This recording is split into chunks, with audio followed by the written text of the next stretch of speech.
But in terms of Rich Dad Poor Dad, you talk a lot about assets versus liabilities. Right. And many people were shocked when you said that a house is actually a liability. Right. So why is it a liability? And can you explain the difference between an asset and a liability? Man, I am so sick of hearing these gurus. And listen, a lot of these gurus I trust, like, etc.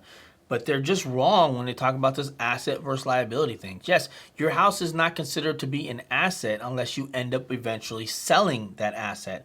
But hear me out. It's better to own in every situation, right?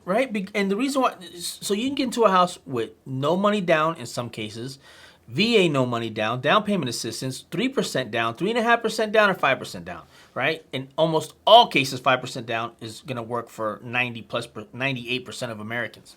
Now, with that being said, if I took these gurus' advice and I never bought because, it's a liability, my mortgage or my rent payment would be double what my mortgage payment is now.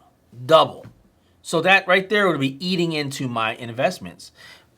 When I sell this house, I would be short. If I didn't own, I rented, I wouldn't be making about $150,000 in equity. Not to mention I'm paying down this mortgage every single month. So that's going to be more money back in my pocket. In no way in the world is this house a liability for me. All right. It's an asset for me in every sense of the way because I'm intending on building one day. Then I'm just going to end up renting this house and my mortgage payment is going to be incredibly low and I'm going to increase an incredible profit. But again, if I listen to the gurus, I would never bought the house. So sometimes you guys it's good to listen to these gurus, but they're not always 100% right. Buying is 99% of the time better than renting.